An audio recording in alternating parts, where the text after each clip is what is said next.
This program is supported by grants from the Solon and Martha Dixon Foundation, the Steiner Foundation, and the Alabama Wildlife Federation, working for wildlife since 1935.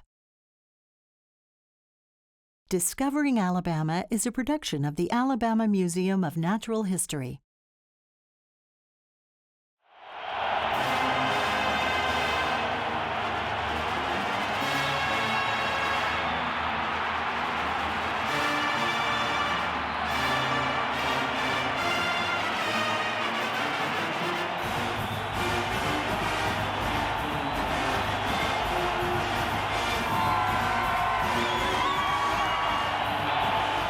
The Iron Bowl, one of college football's fiercest rivalries.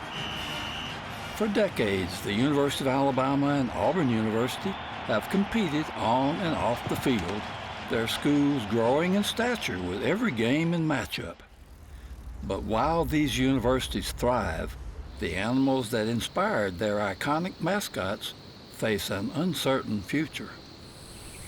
You know, for over 40 years, Discovering Alabama has been bringing viewers the wild wonders of our state, including Alabama's great diversity of wildlife. But this show is about two animals that are not native to Alabama, though they do indeed have a celebrated presence in our state. I'm Doug Phillips. Join me while we spend some time with elephants and tigers. First, we'll look at a little history of these animals becoming our beloved team mascots. Then we'll examine their status in the wild and consider how we might help improve the outlook for their future.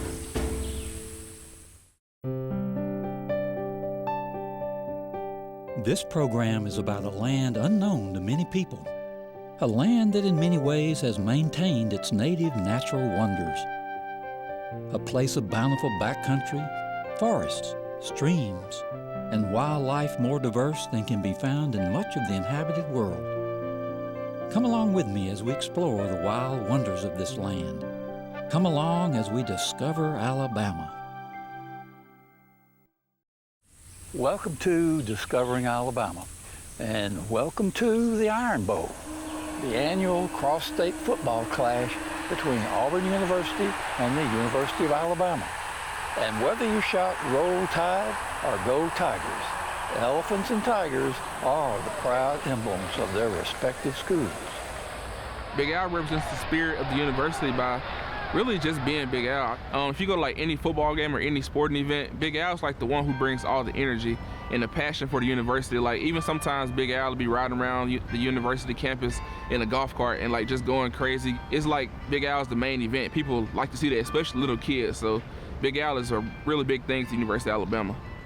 Bobby is a phenomenal mascot for so many reasons. He's funny, he can dance, he can make anybody smile. He does an exceptional job at really acting out what it means to be an Auburn student, which is just having joy everywhere that you go and really having fun with life and not taking yourself too seriously.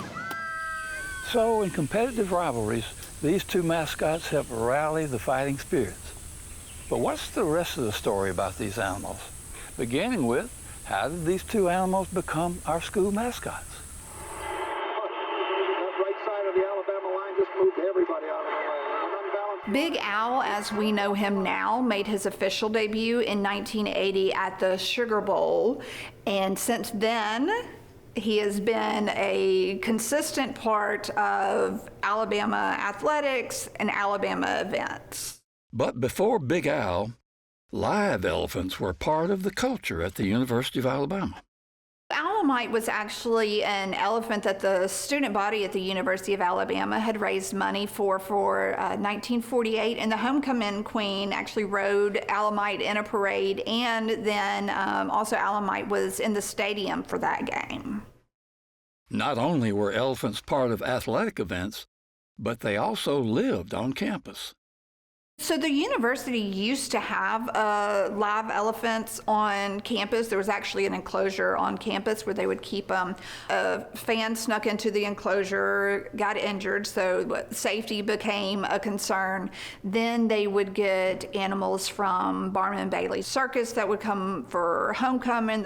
But really the care and the maintenance required for taking care of an elephant, from the expenses, a safety issue, and then also as we became more aware of, really taking care of and protecting these animals, really the pageantry of using them was overshadowed by treating them fairly. So there was never actually a live tiger at Auburn University. Never had a live tiger mascot. We actually have a live eagle mascot that really represents our battle cry. So Aubie was originally a cartoon drawn by Phil Neal from Birmingham. He was on programs for years for Auburn football games, and was brought to life for the first time in 1979. The costume was brought in by the Alumni Association, and he first appeared in February of 1979 at the SEC basketball tournament. And since then, he's won 11 national championships. He's in the Mascot Hall of Fame, been all over the country and various places around the world. Just continues to be the goodwill ambassador for Auburn University. Big Al and Aubie, cheerleaders for our teams, ambassadors for goodwill. And what's the rest of the story about these actual animals in the wild? Unlike Aubie, wild tigers are for the most part solitary animals. They are the largest wild cats in the world, weighing up to 660 pounds, and some growing up to more than 10 feet in length. Still, they're able to run like the wind, at times reaching speeds of almost 40 miles per hour to catch their prey. Most tigers have over 100 stripes, and every tiger's pattern of stripes is unique. Like our fingerprints, no two are alike. Elephants are known for their complex social lives, living in herds or family groups led by an elder female elephant or a matriarch. Related females raise the offspring together and depend on the matriarch's memory and knowledge for sources of food, water, and shelter. Elephants possess remarkable cognitive abilities, helping them to learn from their environment and acquire social development. Calves learning essential skills like foraging and social etiquette from their elders. Elephants are the world's largest land animals, some weighing upwards of 10,000 pounds. So you might be surprised that an animal this large can also be very stealthy. In 2015, Tide for Tusk traveled to Tanzania, and we were ambassadors for the University of Alabama. And we went out and I experienced African elephants for the first time in the wild. And it was not what I expected. There's no one to mow the grass there, so the grass can be as tall over your head. And so we were stopped, and through the grass came this huge elephant head, and I heard nothing before them because their feet are so soft, and you do not hear them coming. They are truly gentle giants. And to just have them appear out of nowhere, I'll never forget that experience as long as I live. It was really amazing. From the grasslands to the forest, tiger and elephant populations have profound impacts on where they live. As keystone species, their very presence makes a difference in whether their environments thrive or decline. The elephant, the African elephant, is a keystone species, and the entire ecosystem depends upon the elephants. They are called the gardeners of Eden because they graze and then they poop and they regerminate the entire area that they're in. And when there's a drought, they can sense water under the ground, and they use their tusk and they use their trunks and they dig for the water and they drink the water, but it's not just for the herd, it's for all the animals that are around them. And if the elephant becomes extinct, then the entire population of species is in trouble. Tigers are considered apex predators. They are on the top of food chain. So they maintain the populations of several herbivores, like deer and other herbivores, and also omnivores. So as such, they contribute significantly to ensure ecosystem balance. So in the wild, our two beloved mascot animals serve important roles to sustain balance in their respective ecosystems. And yet today, their numbers have dropped so low that populations of both species face a foreseeable possibility of vanishing forever. In some regions, tiger and elephant populations have declined by over 90%. There are several reasons for this. Chief among them for decades has been illegal poaching, taking animals for live trade or killing them for various body parts to be sold on the black market. For tigers, often it's for their fur or their claws. For elephants, typically it's for their tusks. Well, maybe the Alabama public doesn't know about the poaching issue. You know, in the tusk of the elephant, it's a tooth, and they are brutally murdered. They are hacked, chainsaws.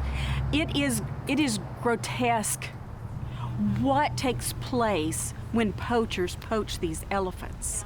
And we've lost 80% of the population of these animals. And the birth rate is so slow. These numbers are not going to come back quickly. They are endangered. Another reason for declining populations is declining habitats. Increasing losses from the removal of forests, the conversion of grasslands, and the intrusion of expanding infrastructure. These and other habitat encroachments have taken a big toll in many places, impacting over 60% of natural habitats for tigers and elephants. The connection between forests and tigers are pretty straightforward, because like all animals, including human beings, they need food and shelter. Same thing, you know, forests provide food and shelter to tigers. And approximately 25,000 acres of forest habitat is ideally needed for one tiger. So elephants have natural migration patterns. These migration patterns and where to find food, where to find water has been passed down. But what happens in between generations is that humans are encroaching on their natural habitat. They're fragmenting their habitat. The elephants are just trying to keep doing what they've always been doing, but now there's a farm in the way, or now there's a village in the way. And so that's when the two species come into contact, and it's not often a pleasant experience for anybody. You know, when tigers, for various reasons, you know, if the local cattle and other populations are there, when the habitat is really under pressure for tigers, they have a propensity to come into the communal lands, the agriculture lands and those things for food. And that's where the biggest problem. You know, just one incident is sufficient for all the communities get together, whether it is a day and night, okay, let us locate that tiger and then hunt. And thus, we come to a third major reason for the decline in elephants and tigers. The simple reality of human-animal conflict, colliding turf, colliding space, colliding needs, and the issue is a complex one.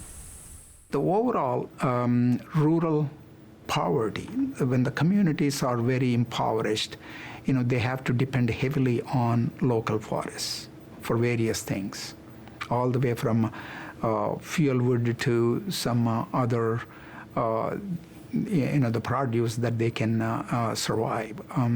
So there are some studies that documented that rural poverty has a negative impact on tiger populations. The people who are out there poaching elephants for tusks aren't necessarily terrible people.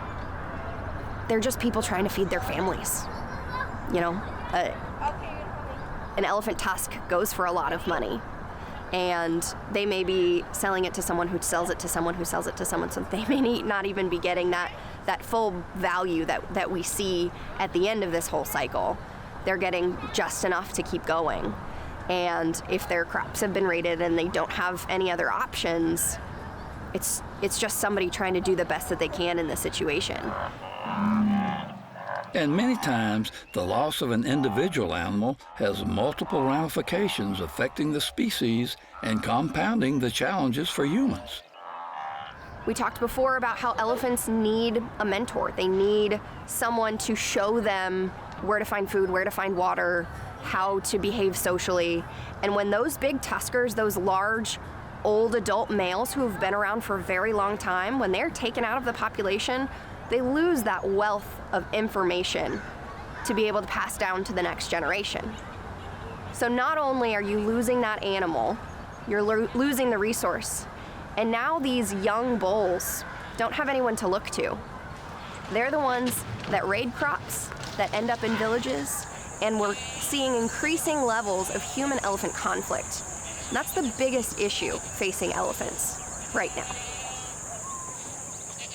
It is really easy to say from Auburn, Alabama, save all the tigers, do whatever's needed at all costs. But for people that are really living at that human-wildlife interface, the problem is much more complex, right? Kind of in ecology, we call these wicked problems. That doesn't mean it's bad, but just that it's very complex and confusing. There's not one right answer.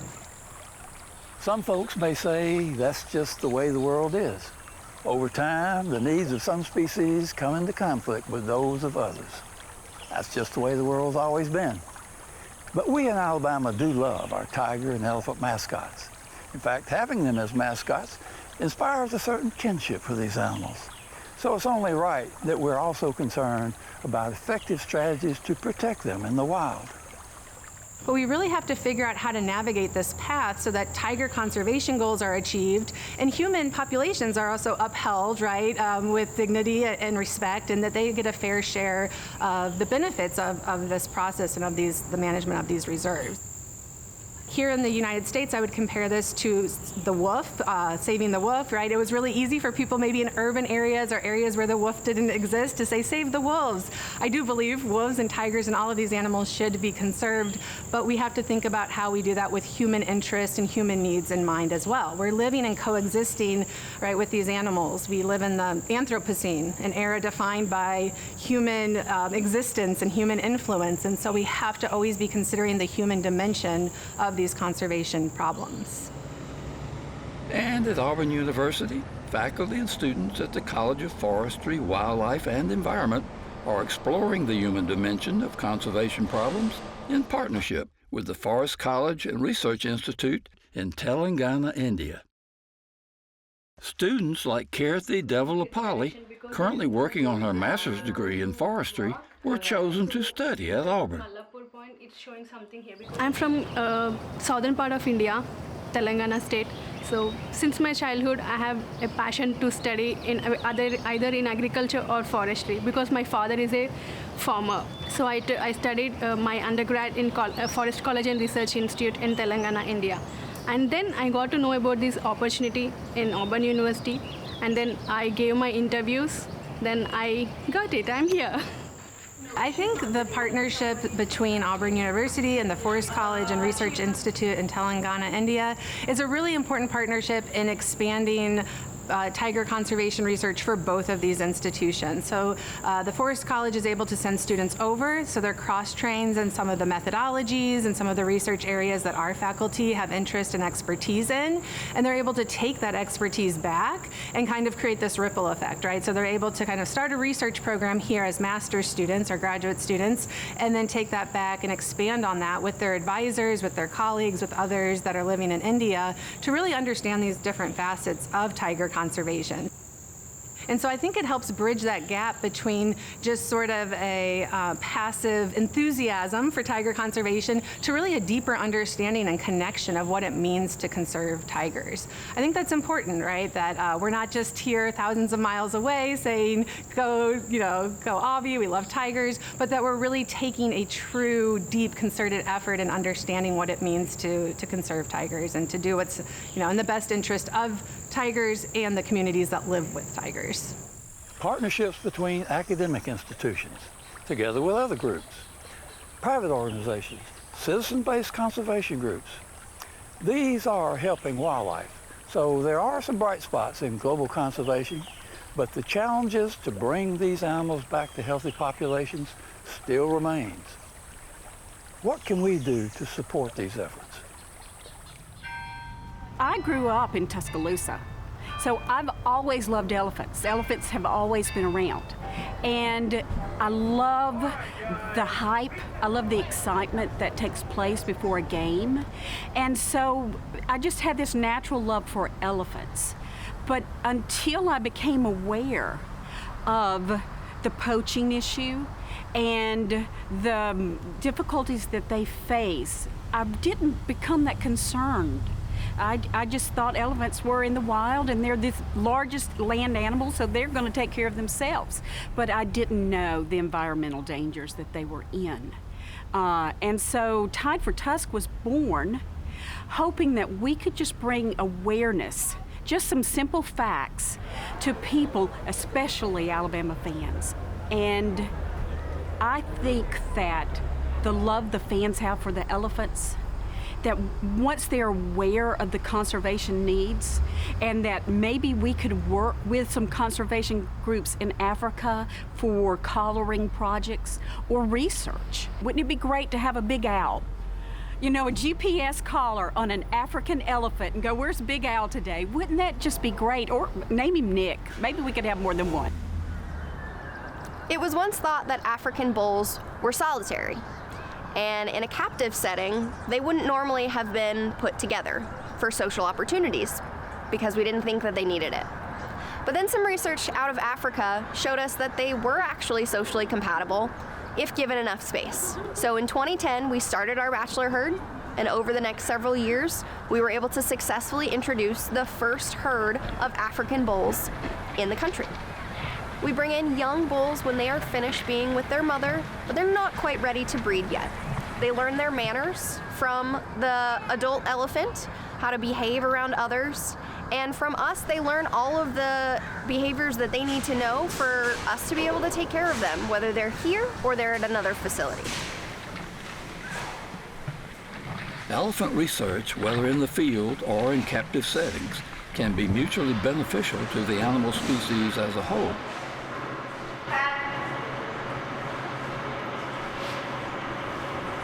Something that we have actually helped with here at the Birmingham Zoo is when you have a researcher who needs to test certain equipment or a certain idea before they go out and put it out in range countries, out in Africa, they test it here.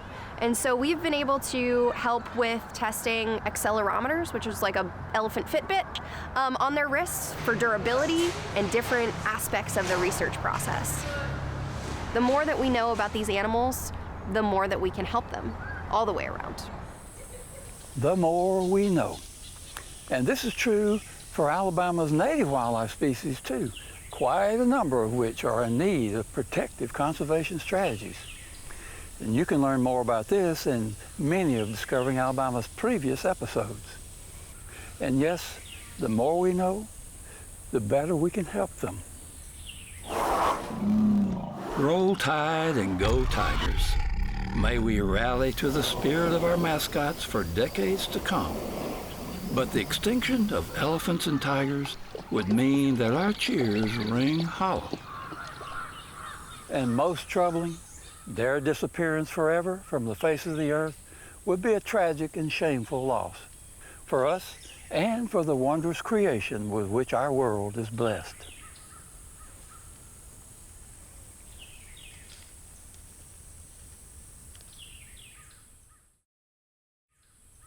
Discovering Alabama extends a big thanks to UA seniors Lucy Karam and Logan Busby, who served as Discovering Alabama interns and assisted with the production of this show.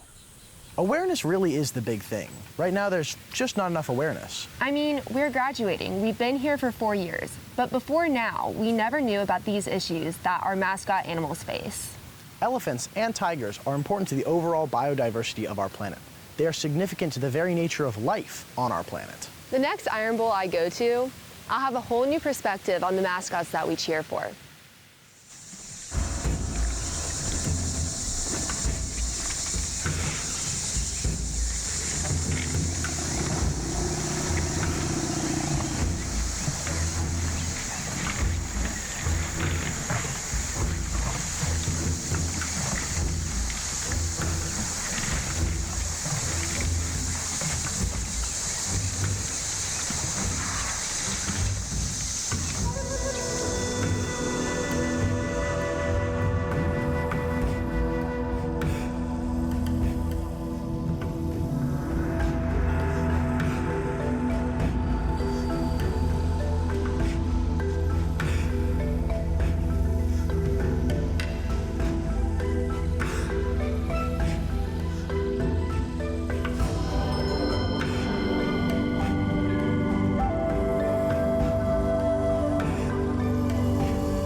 Discovering Alabama is produced in partnership with Alabama Public Television. Discovering Alabama is a production of the Alabama Museum of Natural History. This program is supported by grants from the Solon and Martha Dixon Foundation, the Steiner Foundation, and the Alabama Wildlife Federation, working for wildlife since 1935.